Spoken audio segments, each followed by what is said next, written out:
Hari Om. Vakratunda Mahakaya Suryakoti Samaprabha Nirvignam Kurume Deva Sarvakaryeshu Sarvada.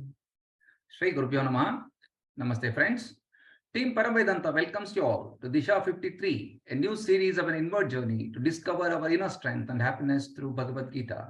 In today's session, we'll be concluding study of chapter 11, Vishwarupa Darshana Yoga, with the final set of verses from 46 to 55. Srimati Pannaga Prasad will be the speaker of the day, who will explain these verses. She will also touch upon the topic of Upasana Yoga, as explained in Tattva Bodha. After the talk by Srimati Pannaga, Sri Vullas will conduct a teaching quiz. Now, before Dr. Hegdesar gives us introduction to today's topic, I request Srimati Chetana to explain the day's shloka. She has chosen a beautiful verse from Yoga Vasista, Tat Chintanam, Tat Kathanam. Chetana, madam, please. Om Shri Gurubhyo Namaha.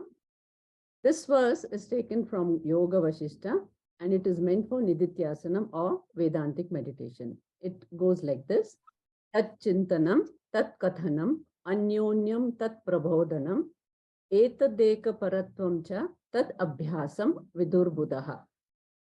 This verse is repeated almost verbatim by Vidyaranya Swami in Panchadashi's Tripti Deepa Prakarna, where he replaces Atat Abhyasam with Brahma Abhyasam. Sage Vashishta here is talking about how one can practice Brahma Abhyasa or Atma Abhyasa. Now, what is Brahma Abhyasa? It is nothing but Nididhyasanam or Vedantic meditation, which is the practice of internalizing Brahma Vidya to remove our habitual false notions. It is the highest sadhana that one can think of. And how do we practice this Nididhyasanam? Here he highlights 4 points. He says, Tat Chintanam, thinking and meditating only on Tat, that, the truth, and nothing else. Tat Kathanam, talking about that, the truth of the self. When we speak to people, we talk only on this theme and no other thought enters the mind. Anyonyam Tat Prabodhanam, we mutually awaken ourselves on this important theme through discussion by sharing this knowledge with one another. Etadeka Paratvam, by being focused on that reality of oneself as Brahman, as you are convinced that there is no other way. Always depending on this, as if a drowning man is depending on a single breath and he has no other desire. Having had enough of things in this world, there is only one longing left, the desire to be one with Brahman. Etadeka Paratvam is the conviction that Brahman is my only support, my only sustenance. Such a contemplation on Brahman is called Brahma Abhyasa Nididhyasanam. So this is dwelling on the teaching in one way or the other in the form of repeated listening, taking notes, reading the notes, or discussing and sharing with others. This Nididhyasanam can be done formally or informally, the aim being assimilation of this teaching so that it is spontaneously available for me to access during all my day-to-day transactions. This kind of practice, continuously carried on day in and day out as the only occupation in life, is Brahma Abhyasa. Krishna in the 2nd chapter of Bhagavad Gita says, Esha Brahmi Stithi Partha, where he says, Arjuna, this is the ultimate state. Once you attain this, you are not going to lose it, as you will always be established in this Brahmi Sthiti. Just as a person who has woken up will not be affected by the dream events, so too, once we have attained to Brahmi Sthiti or established in Brahman, we will not be affected by any adverse events.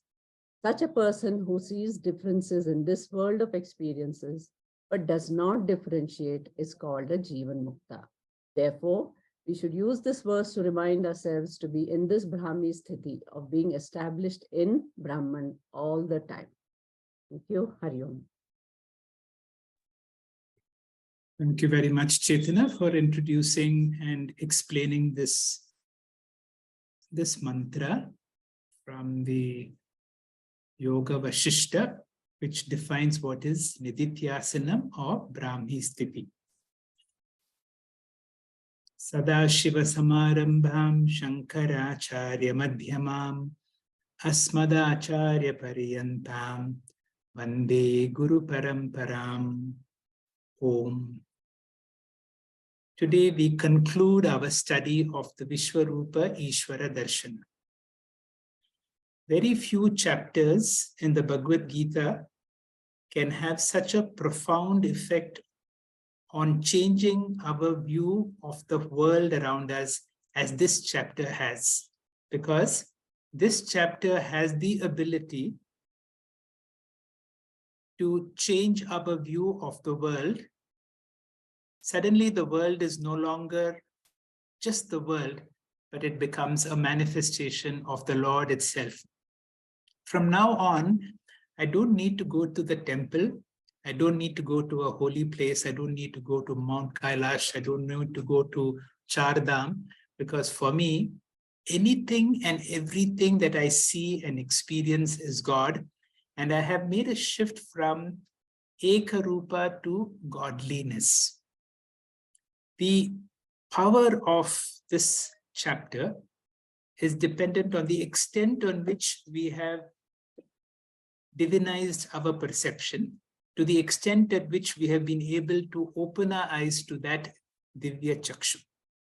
The more we are sensitive to be able to see divinity, suddenly there is no longer a sense of otherness, because everything is God and godliness. Where is jealousy? There is no sense of ownership. We become tolerant to everybody and all forms. There is no hatred to any form. More importantly, this becomes a stepping stone to arupa Ishvara. In today's introduction, I decided to touch on another topic. And this is prompted by what Swami Dayananda had said. There is not one God, but only God. And this happens when you see the same Vishwarupa Ishvara Darshana from the perspective of the Upanishads, where the Upanishads talk of this whole world as existence or Sat. I have quoted this before. How do the Upanishads talk about this world? The Ishavasya Upanishad begins in a very grand way. Ishavasyam idam sarvam yat kinchit jagatyam jagat. Anything and everything that you see and experience is none other than Isha or the Lord. The Chandogya Upanishad makes an even more powerful statement. It says, Sarvam Kalvidam Brahma. Everything is Brahman. This topic, or as we enter into the world of the Upanishads, the topic becomes very refined and difficult to understand. And I want you to be a little sensitive. As Swami Anubhavananda says, be very alert. The terminology of the Upanishads is a little different. The terminology that we need to become familiar with when we enter into the world of the Upanishads is Brahman. Brahman is literally translated as the big, infinitely big. And what is the nature of Brahman? It is called Sat Chit Ananda. We will make an attempt to understand what is Sat Chit Ananda, because if this is understood, Upanishads become very easy to understand. Let us first understand, what do you mean by I am? We often use this phrase, I am a man, I am a woman, I am young, I am a doctor, I am a teacher, I am a lawyer. Focus on this word, I am. Whenever you say I, it means I am conscious. This table cannot say I, so only a conscious being can say I. So the moment you use the word I, it refers to consciousness manifesting in myself.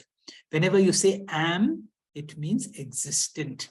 And therefore, when you say I am, it means I am conscious, I am existent. And in Sanskrit, we can translate this as aham asmi.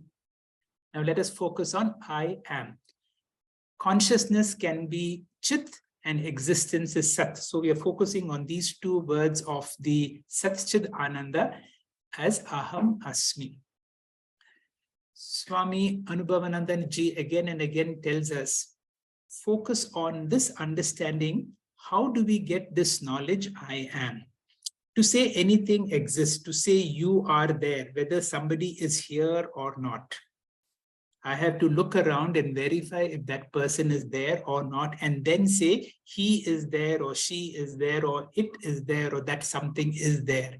But to say I am, do I need to see? Do I need to feel? Do I need to touch? Do I need to hear? Do I need my sense organs or my mind?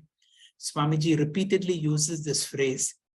That knowledge that does not require the use of the sense organs or the mind is that which comes from our reality, that is about our reality. Let me tell you a story just to emphasize. It is actually a very silly story, but I can't get a better example to say the importance of I am. It happened in a hospital when a person suddenly developed a cardiac arrest, and the doctors came, attended onto the person. They did whatever they could. The heart could not be revived, and they declared the person dead. The senior doctor also came, confirmed, and the doctors proceeded. After some time, the patient started moving, and he woke up. And the nurse comes and says, "What's the matter?" And the patient is looking around, and the nurse says, "But you're supposed to be dead." The patient says, "No, I am." So this nurse comes and tells the patient, "Do you think you know better than the senior most doctor in our hospital? To say I am, you do not need verification by anybody. You don't need even your own sense organs, because this is a very intrinsic knowledge that I am." So let us focus on this word, I am, and this is the central to understanding of the Upanishads, Aham Asmi. Whenever you say I, we talk about consciousness or Chit. Whenever you say am, you talk about existence or Sat. Our true nature is not only I am Sat Chit Ananda. Now, how do we derive that I am Sat Chit Ananda? The Upanishadic teachers ask this question. Whom do you love the most? About this, we have no doubt at all. All of us love ourselves the most. Now, the next question they ask is, do you love a source of unhappiness or do you love a source of joy? The answer is clear. We love something that is a source of joy, which means if I continually learn to love myself, I must be a source of joy. That means my real nature must be Sat Chit Ananda. Now let us proceed to the world of the Upanishads. The Taittiriya Upanishad gives a newer definition for Sat Chit Ananda as Satyam, Jnanam, Anantam, Brahma. Now, what is the link between Anantam and Ananda?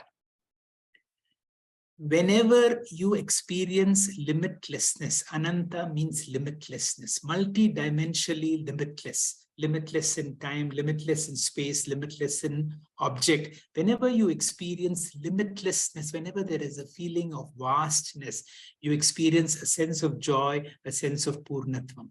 Whenever there is limitations in any dimensions, whenever there is a no, only this much, then there is sorrow or dukkha. That is why Ananta is always translated as Ananda. But really, we have to talk of our true nature as Sat Chit Ananta, which means my true nature is limitless Sat. That means I am the existent, always limitless Chit. That means my consciousness should be something that is all-pervading. But what is my experience? Do I experience limitlessness? The definition of Sat is that which is there in all three periods of time. Now, my reality is different from my experience. The reality is, or according to the Upanishads, the reality is, I am Sat Chit Ananta. But my experience is, I am limited Sat and limited Chit. So again, the Upanishadic teachers help us to go through our own experiences. That is why the Upanishads teach us not only by Shrutis, They teach us by anubhuti and yukti. That means through logic and through our own experiences. And one of the experiences they make us reflect is, reflect on your own photograph when you were a small child and ask yourself this question. Over so many years, your body has changed, your mind has changed, so much has changed, but something has never changed. What is that which has never changed? And you discover, although my body has changed and everything has changed, there is something which we can say as I am. That I am is always there. And if you really see, that I am is there when you are awake, because the I is observant and awareful of all the activities that happen during the waking state. This I am is aware of my dreams. I can remember some part of my dream. And this I am is there, aham asmi, even in my deep sleep, because when I wake up, I say with confidence that I slept well. Now, this I am is the real reality. And this I am, if you see, is beyond aging, beyond time. And the more we understand, we experience that I am not just Sat Chit and Ananda, but I am Sat Chit Ananta. So from saying Aham Asmi, we need to add one more word, and that is what makes a jump in our understanding. Aham Brahma Asmi. I am limitlessly existent and consciousness. For now, we will stop here, because we will look at, once I have a true understanding of myself, the Upanishads also say Sarvam Kalvidam Brahma. That means the whole of this Vishwarupa that I experience is also Brahman. Now, infinity can be only one. There cannot be two infinites. I cannot be infinite. The whole world of my experience cannot be infinite, because one infinite will limit the other. How do we resolve this? We will look into today's class, where Panaga will give us the concluding message of the Vishwarupa Ishvara and also about Upasana. And once the discussion is over, let us see how the world is able to resolve Sarvam Kalvidam Brahma with Aham Brahmasmi. Panaga, please. Harihi Om Shri Gurubhyo Namaha. Offering my pranams to all my Puja Gurus, we begin today's Disha with a recap of Upasana. Upasana is the foolproof tool that our scriptures provide for our mental conditioning and integration of all parts of our personality. Next slide, sir. Upasana is the second level of our spiritual practice that we undertake as seekers. Our spiritual journey began with the practice of Karma Yoga, where our mind is oriented outwards, performing a variety of actions. Each action is done as an offering to the Lord, Ishvara Arpana Bhavana, and every result is received as God's will, Ishvara Prasada Bhavana. After sufficiently practicing Karma Yoga until it becomes a way of life, we can climb up the spiritual ladder to Upasana Yoga. Upasana is defined as Ishvara Vishaya Manasa Vyaparaha. We turn our mind inwards to mentally dwell on the saguna nature of the Lord, either in the ekarupa form or in the aneka rupa form.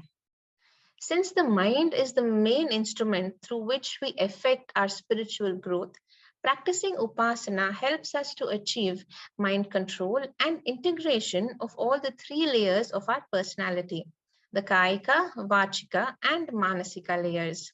This integrated personality is called Arjavam. Next slide, sir. There are three types of Upasana. The first is Manasa Puja, that is mental worship of the Lord. Second is Manasa Japa, mentally chanting one name of our Ishta Devata a number of times. The third is Manasa Parayana, that is mental chanting of prayers and Vedic scriptures. All the three types help in making our mind still and free from the multitude of thoughts that always occupy our mind. Mind control is also necessary for us to successfully pursue any of the Purusharthas. Let us look at the 4 types of meditation that can help us in this. The first is relaxation meditation, where we train the mind to develop attention. The first is relaxation meditation, where one willingly withdraws from the external world at all 3 levels, physical, verbal, and the sense organs, to relax completely. Second is focusing meditation, where we train the mind to develop attention. The 3 types of Upasana mentioned previously help in achieving this capacity to focus our mind on a subject for a length of time. The third is expansion meditation, where our mind expands from the narrow I, me, myself worldview to visualize and appreciate the totality of all creation. The fourth is value or transformation meditation, where we effect the transformation of our thought pattern, because the thought is the subtlest seed which directs all voluntary action. With this background of Upasana and a meditation toolkit, let us enter the final portion of the 11th chapter of the Bhagavad Gita, the Vishwarupa Darshana Yoga. It is in this chapter that Lord Krishna reveals his magnificent form, making it the most awe-inspiring chapter of the Gita. Let us quickly recap what we've learned so far in the next slide. In chapters 7 to 10, Lord Krishna has elaborately talked about Ishvara Swarupa, the nature and definition of God as the material cause of the universe, though God is also the intelligent cause. We have learned that this material cause alone manifests as the manifold effect, the infinite names and forms that make up this universe. Just like whenever we are looking at gold ornaments, we are looking at gold itself. Whenever we are looking and interacting with the world, we are interacting with verily the Lord himself. There is no gold ornament without gold, and there is nothing in this world which is not God. This forms the essence of the Madhyama Shatkam of the Bhagavad Gita. Next slide, sir. When all the names and forms of everything in this world resolve into the seed form, it is called Ishvara. And when the same Ishvara manifests or evolves with Namarupa, it is called Prapancha. Hence, Ishvara eva Prapancha. The world is God, or God is the world. This eye of understanding to see the Lord in and through everything in this world is called Divya Chakshuhu. It is a new, extraordinary, reverential attitude we develop towards the same ordinary world by dropping the ahankara and mamakara we are otherwise consumed with. Arjuna goes through 3 stages of reaction when blessed with the Divya Chakshuhu. The first is Ashcharyam, that is wonderment, that everything from the smallest microscopic organism to giant galaxies are all appearances of the Lord himself. The second stage is fear, bhayam, when he sees Sri Krishna as the Kalatattvam, devouring all and seemingly relishing it. Finally, accepting the God's infinite self, Arjuna moves from bhayam to bhakti, surrendering to him. Overwhelmed, delighted, and yet frightened, all at once, Arjuna requests the Lord to return to his old familiar self in verse 45. Let us now hear what Arjuna has to say in verse 46. Kiritinam gadinam chakrahastam ichhami tvam drashtumaham tathaiva tenaiva rupena chaturbhujena Sahasrabaho bhava Vishwamurte. I wish to see you in the same form as before, with crown, mace, and with disc in your hand. O Lord, with 1,000 arms, O Lord, with the universal form, appear with that very same 4-armed form. Let us see the import of this verse in the next slide. This is a continuation of Arjuna's request in verse 45. Krishna had given Arjuna the Divya Chakshu, that is freedom from ahankara and mamakara, to be able to accept everything, good and bad people, happy and sad events, health and sickness, and life and death itself, as not contradictory but complementary. This requires an extremely expanded and spiritually mature mind, which Arjuna had not yet gained through his own effort. He is not yet ready for Vishwarupa Bhakti and instead wants to continue with Ekarupa Bhakti to the form of Krishna with crown, mace, and chakra that he is familiar with. Just like how we want to see God only in the form of our Ishta Devata, refusing to accept him or her in any other form. With this verse ends Arjuna's response to Lord Krishna's Vishwarupa. Let us see what Krishna has to say in the next verse. No. First of all, you just said too much. Shri Bhagavan Uvacha Maya Prasannena Tavarjunedam Rupam Param Darshitam Atma Yogat Tejomayam Vishwamanantamadyam Yanme Twadanyena na Drashta Purvam. The Lord said, O Arjuna, by my power, this supreme form has been shown to you by me, who is pleased with you. Such a form of mine, which is radiant, universal, limitless, and primal, has not been seen by anyone other than you.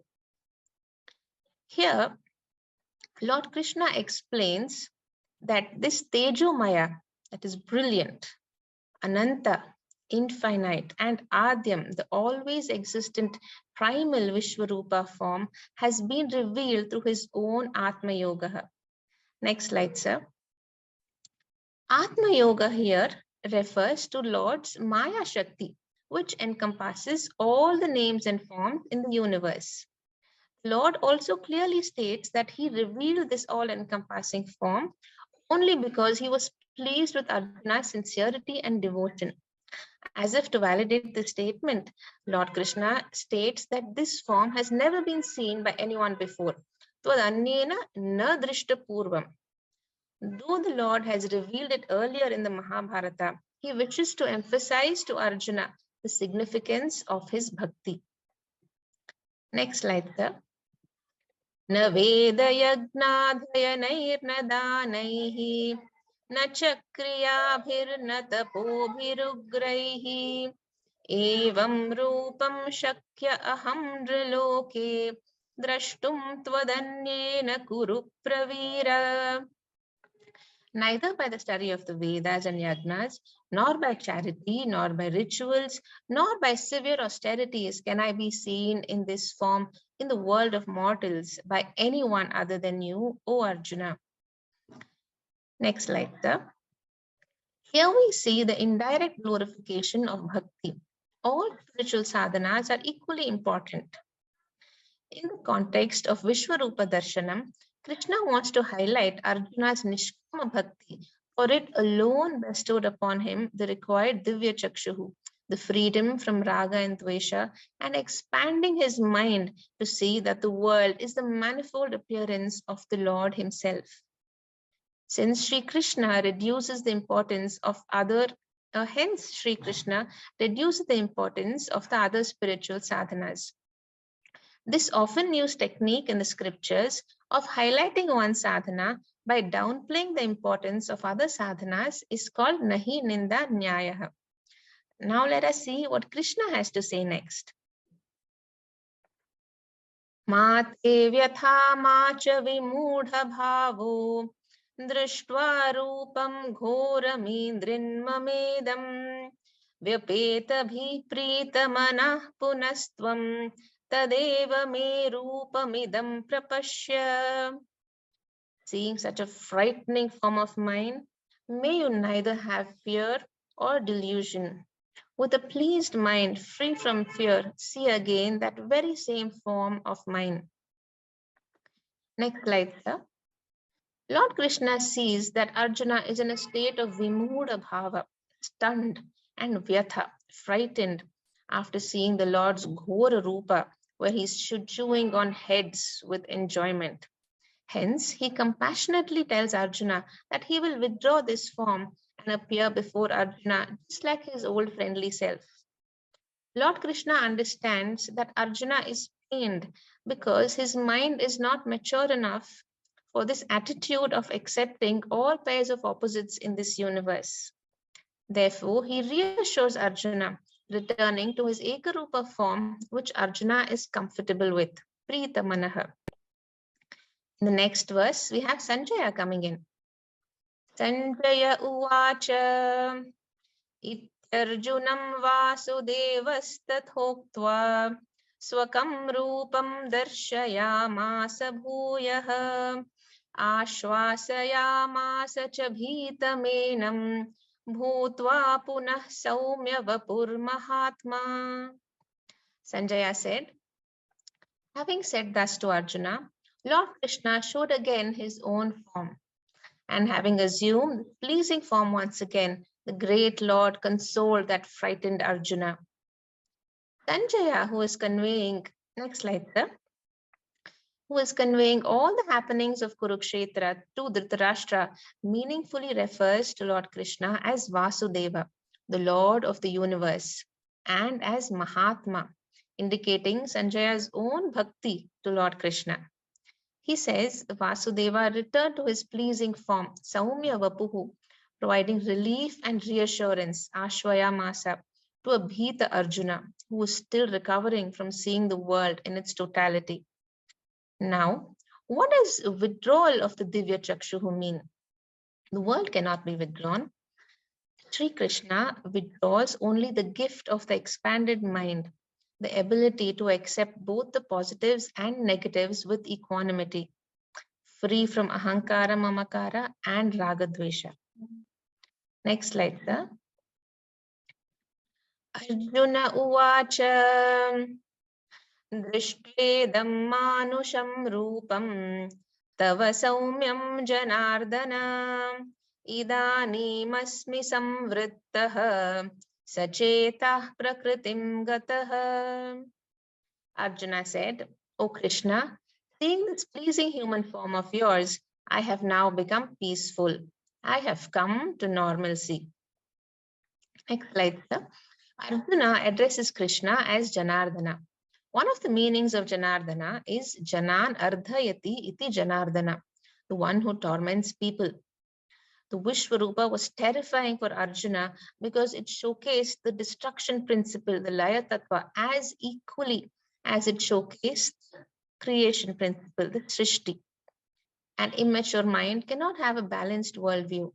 Hence, Arjuna is very relieved now to be presented with the pleasing human form of the Lord, the Saumya Manushya Rupa, and regains his natural state of mind, Sachetaha Prakritim Gataha. This verse highlights that if the Vishwarupa form is so difficult to accept and appreciate, then the final Nirguna, arupa form of the Lord appears almost non-attainable. Yet, with sustained Nishkama Bhakti and later Gnanam, we will realize the Nirguna Brahman and the Gnanam that Aham Brahmasmi. Let us hear what Krishna responds next.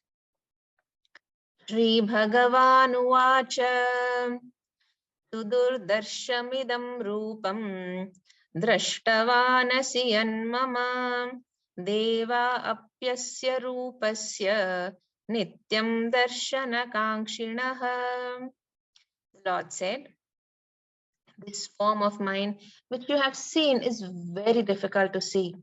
Even gods are always craving for the vision of this form. Next slide, sir.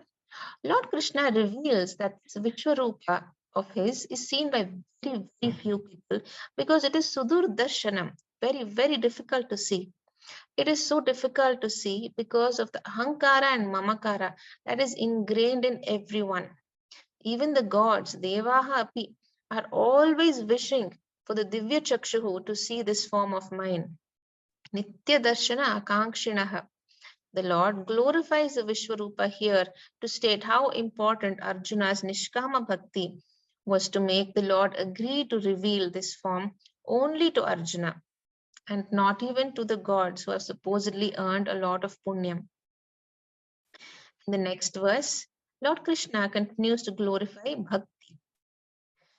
Naham vedairna tapasa na danena cha te chejyaya shakya evam vidho drashtum drishtavanasi yamam yatha.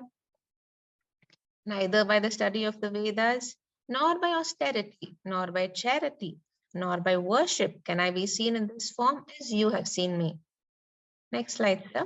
This verse is similar to verse 48, where Sri Krishna downplays all the sadhanas only to highlight the all-important quality of Nishkama Bhakti. He has stated in the previous verse that it is very difficult for even the gods to witness the Vishwarupa of the Lord. So what is the only way to obtain the Divya Chakshuhu? It is unwavering devotion and gratitude to the Lord, which can refine and expand our mind to be able to appreciate everything in this world, from ekarupa to aneka rupa. The same idea of bhakti is explicitly mentioned in the next verse. Bhaktyat vananyaya shakya ahamevam vidhorjuna gnatum drashtum cha tatvena praveshtum cha parantapa. O Arjuna, however, by undivided devotion, I can be seen in this form, known truly and merged into, O Arjuna.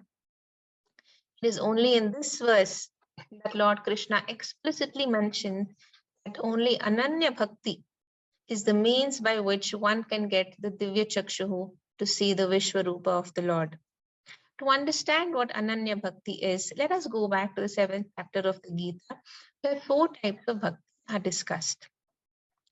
First is Artha Bhakti, where God is the means to solve our worldly problems. Second, Artharthi Bhakti, where God is the means to gain worldly benefits. Third is the jump to Jignasu Bhakti, where now God is the goal and the world is the means to reach him. This bhakti is also called Mumukshu Bhakti or Ananya Bhakti. Finally, there is Gnani Bhakti, where we realize that I am not separate from God. This is the ultimate Advaita Bhakti. Tatvena drashtum means Advaita Gnana Praptum. And through this Gnanam, the devotee can merge unto me, Pravishtum Shakya. This profound statement will now lead us into the glorious culmination of the 11th chapter in verse 55. Matkarma kranmat paramo madbhakta sangavarjitah nirvairah sarva bhuteshu yah samameti pandava. He who does work for me, who is my devotee, who keeps me as the supreme goal, who is free from attachment and who is free from hatred towards all, reaches me, O Arjuna. Next slide, sir. This is the seed verse for the next chapter, Bhakti Yoga. It is the definition of Bhakti. Bhakti is not one sadhana. It is the common name for a range of sadhanas which will take a person to moksha. Lord Krishna concludes this chapter with his words of advice to Arjuna. Mat karma krit bhava, become a karma yogi with Ishwararpana bhava and Ishwar prasad bhava. Second, mat bhakta bhava, become a jignasu bhakta, seeking the Lord as our only goal and using the world only as a means to achieve this goal. Third, mat paramah bhava, become a tivra mumukshu, pursue Vedanta vichara to attain the sādhanā chatushtaya sampatti and then realize Brahman as aham brahmasmi. Finally, sangha varjitaha bhava, be detached from all perishable things and people. And raga rahitatvam, Krishna warns us here, nirvairaha sarva bhuteshu. Freedom from raga does not mean development of dvesha. We must be free from both attachment and enmity towards all creation. Such a person who follows the above conditions will become one with me. O Arjuna, sa mameti pandava. Thus, Sri Krishna concludes the extraordinary Vishwarupa Darshana Yoga with this capsule verse. In the next slide, to conclude this presentation, let us recap the benefits of the Vishwarupa darshana. The first is dvesha parihara. We do not hate anything in this creation because everything and everyone are a part of the Lord himself. Amanitvam, humility. When we understand that everything belongs to the Lord, our pride and ego disappear.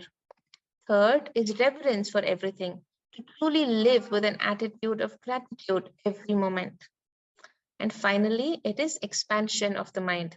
Everything is sacred because God is the material cause and God is the universe. With this, we come to the end of the Vishwarupa Darshana Yoga. Om Tat Sat Iti Srimad Bhagavad Gitasu Upanishatsu Brahma Vidyayam Yoga Shastre Shri Krishna Arjuna Samvade Vishwarupa Darshana Yogo Nama Ekadashodhyayaha. Harihi Om. Shri Gurubhyo Namaha. Harihi Om. Thank you. Thank you very much, Panaga. I'm at loss of words to describe what an excellent work you have done, bringing a very glorious conclusion to one of the most wonderful chapters of the Bhagavad Gita, which trains us to see the whole world as Vishwarupa, as the whole world as Bhagavan himself. And this last slide has summarized what is our take-home message for us from this chapter. You have not only given the last part, which was your brief, you have summarized the entire chapter. Bhagavad Gita is Gita. It is poetry. It is not just to be read, it has to be chanted, and it has been chanted so well. Each of the verses allotted to you were chanted very clearly and nicely, and also very beautifully explained. Now, what is the take-home message from the context of the Upanishads as Vishwarupa, the discussion that I began before Panaga spoke? Towards a conclusion, we heard the word Vasudeva. Now, the word Vasudeva is another very important word for students of the Upanishads, students of Vedanta. Vasudeva reminds us of Sri Krishna. Vasati means to exist. Deva means consciousness. So from the beginning of this class, I have been emphasizing on I am. And Vasudeva means the same thing. Conscious existence. Vasate means to exist. Deva means conscious. Conscious existence. Now, Panaga also spoke about the importance of Ananya Bhakti. This is, if you have that kind of a devotion, the Lord will bless you with this kind of Divya Chakshu. And this Divya Chakshu helps us to go to Arupa Ishvara. And when the Guru comes into your life, the Guru is able to unfold the Upanishads, which say Bhagavan is of the nature of Satchit Ananda or Satyam Jnanam Anantam, and which is also our true nature. So we concluded in the first part that my nature is of Satchit Ananda or Satchit Ananta, and the world is also Sarvam Kalvidam Brahma. How can we have two infinites? There can be only one. Now, the Upanishads revolve around this one phrase. Brahma Satyam Jagan Mithya Jivo Brahmaiva Naparaha. There is only one reality. That reality is Brahman, which is of the nature of Satchit Ananta. Everything else is of a lower order of reality. What do you mean by a lower order of reality? That is what we need to understand as Mithya. Mithya does not mean that it is not existent. Mithya means it is very much existent, but we must be awakened to see it is of a lower order of reality. When do we realize a dream is a dream? A dream is, no one can say a dream is a dream while in dream. You will say it is a dream only when you have woken up. And when you wake up, you realize you as the dreamer who had that dream is certainly of a much higher order of reality, and therefore any of the dream events cannot really affect you because they are of relatively mithya. They are insignificant. They were there. It appeared to be real, but the moment I woke up, it becomes insignificant. The Upanishadic teachers and acharyas help us to evaluate every aspect of our dream. When we dream, I am the creator of my dream. I have the ability through Nidra Shakti to create a wonderful dream world. And not only create a dream world, I also create a dream body. And this dream body is conscious. It is moving. It is able to interact. It is able to speak to others. It is able to enjoy the dream world or even suffer the dream world. And I am the creator of my dream world. I sustain the dream world. And when the dream ends, the whole dream world has come back into me. And if you analyze, everything in the dream were only thoughts, and the entire dream, the dream world, the dream body was there in my mind. Now let us look from the dream world to our so-called real world. This discussion between Yajnavalika and his wife Maitreyi will help us to understand this whole concept of Jagan Mithya. Remember the story. This story is a great gift. It's a great treasure indeed. And if you're able to reflect on this story, Jagan Mithya or Mithyatvam of this world becomes very real. Maitreyi was formerly the wife of the great sage Yajnavalika. And when he decided to renounce the world, she decided to follow him to the forest as a student. And she would ask him so many questions. And when she had too many questions, he said, now stop, I will ask you questions. You have to answer my questions. Where are you? He says, in your ashram. Where is this ashram? In Karnataka. Where is Karnataka? In India. Where is India? In the world. Where is the world? In space. Where is the space? In my mind. And where is the mind? In consciousness. Can you see that? This whole world is in my mind, and this whole mind is in consciousness. Just like we awaken from the dream world, the Upanishadic teachers help us to understand that I am Satchit Ananta Brahma. And Brahman has got a Shakti called Maya Shakti. And because of Maya Shakti, there is an ability to create this whole world. I sustain this whole world, and this whole world resolves into me. That is why when these verses are understood, the Kaivalya Upanishad Mahavakya becomes meaningful. Mayeva Sakalam Jatam. It is because of me, through my Maya Shakti, I'm able to give existence or give birth to this world. My Sarvam Pratishtitam. I, as Atma, along with Maya Shakti, is able to sustain this world. My Sarvam Layam Yati. This whole world resolves into me. Tad Brahmadvayam Asmayam Aham. I am that non-dual, non-perishing Brahman reality. May the grace of all our acharyas and gurus help us to understand these subtle verses and help us to get to Parama Purushartha. These verses of the 11th chapter, which we just studied, will be now studied once again in the form of a quiz. And we have the quiz master as Ullas, and he will conduct a teaching quiz for us. Ullas, please. Thank you, sir. Hari Om. Shri Gurubhyo Namaha. As sir said, that we have already learned a lot from this session, and thank you, Pannagaji, for such a great explanation. Let us also look at some of the questions in a different form to just see that, yes, our understanding is actually solidarized.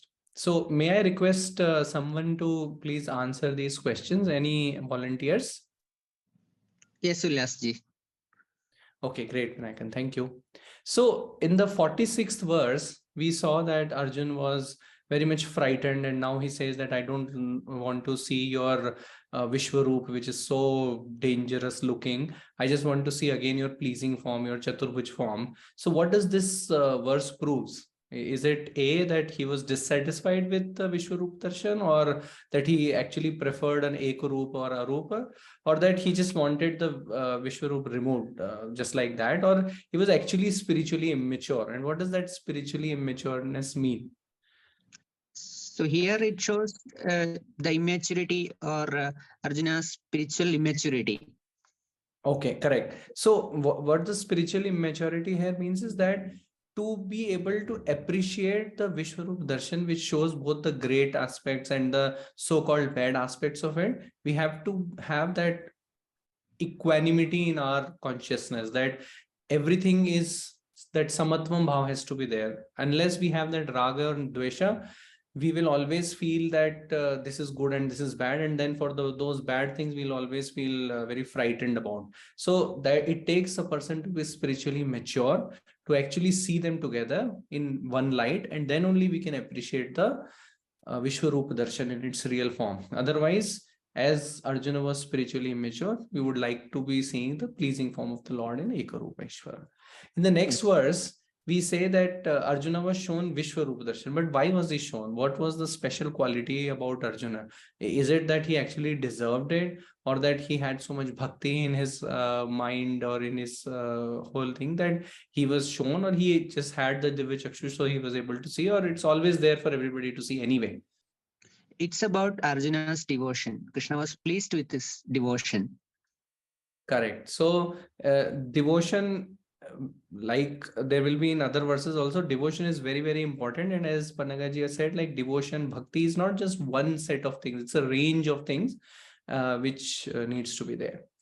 Then in the next verse, it is told that exactly like what kind of sadhana you have to do for Vishwarupa. It's kind of related. That is it that the study of Vedas you have to do to get the Vishwarupa darshan, or are there any special yajnas or any rituals that you need to take care of, or do you have to become very charitable and observe austerities, or you have to have that devotion for the Lord? Which one of the things qualifies one to become deserving for Vishwarupa darshan?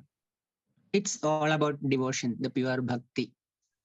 Correct. So as I just mentioned, that bhakti is again not just one thing, and in our scriptures the method of saying that bhakti is great, it is not trying to put down that study of Vedas is not important, or yajnas and rituals are not important, or you should not do charity, or it's useless to observe austerities.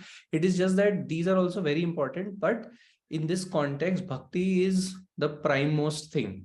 So wherever you want to put emphasis on something, then generally the way applied is that you say all na prajaya, na dhanena, all those things are not really that important. So here, just to show that how bhakti is important, as we'll see, this is the 11th chapter, 12th chapter is also coming on. So bhakti is very important, is what being told in this verse. Now here, on Arjuna's request, Krishna transformed from Vishwarupa to Ekrupa. Now, transforming means that he withdrew that Vishwarupa form. What does that mean of withdrawal of Vishwarupa darshan? Is it mean that the Vishwarupa now completely disappeared, or some Ekarupa Ishvara came, like he prakat ho gaye, or something like that, or his Divya Chakshu was actually withdrawn, or there was some kind of a pralaya that everything just got lost? It's the withdrawal of Divya Chakshu. Divya Chakshu means that refinement of mind. So Krishna took away that. Correct. So as we looked at earlier also, that see, there is no question of disappearance of Vishwarupa, because Vishwa is already always there, and you cannot actually remove it. And there is no question of arrival of any Ekarupa. It is in our hearts that we have that Ishta Devatas bhakti with which we see that. So it's primarily, he was able to see the Vishwarupa earlier because he had that Divya Chakshu in which he was having that equanimity in his mind, that he did not have ahamkara or mamkara, the me-ness or the my-ness. He did not have that. His mind was not gripped with that. But again, because he wanted to again see the form which he loved, all that raga dvesha had to again come into his mind. So he was taken that the Divya Chakshu was withdrawn so that he can again come back to his original form.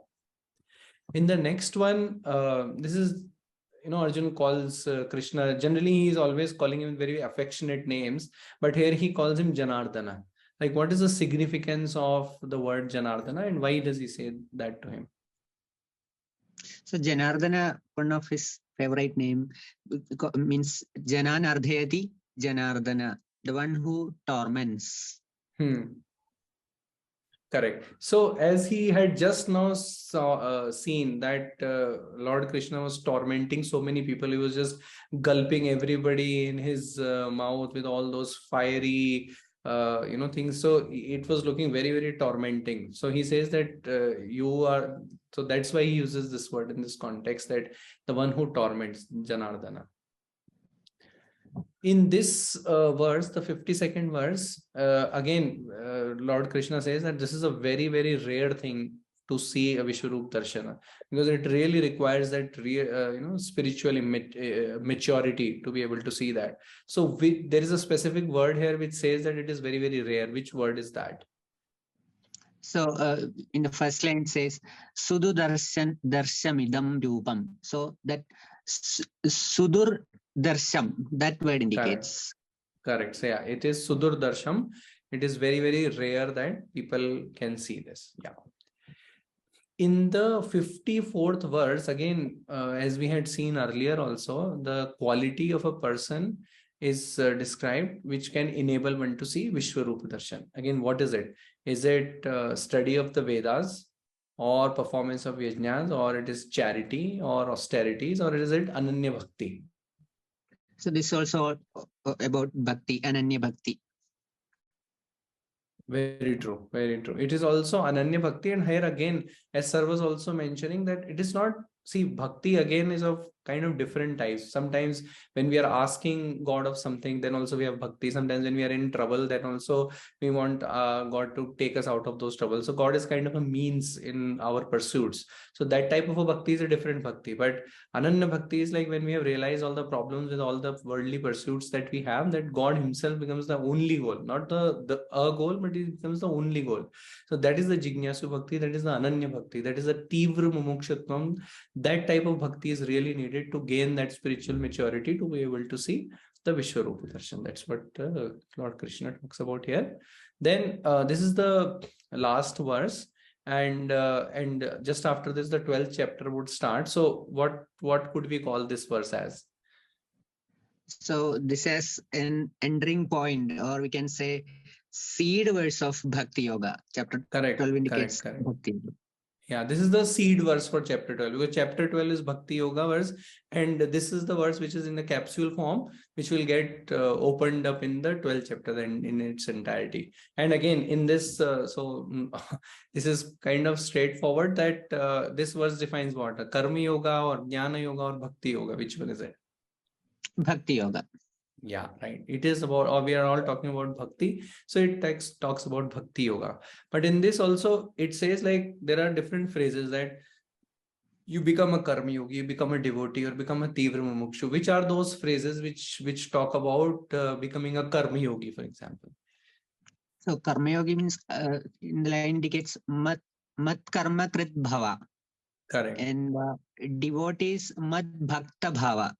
And tivra mumukshu mat parama bhava. Correct. So mat karma krit bhava, mat bhakta bhava, and mat paramaha bhava. Right.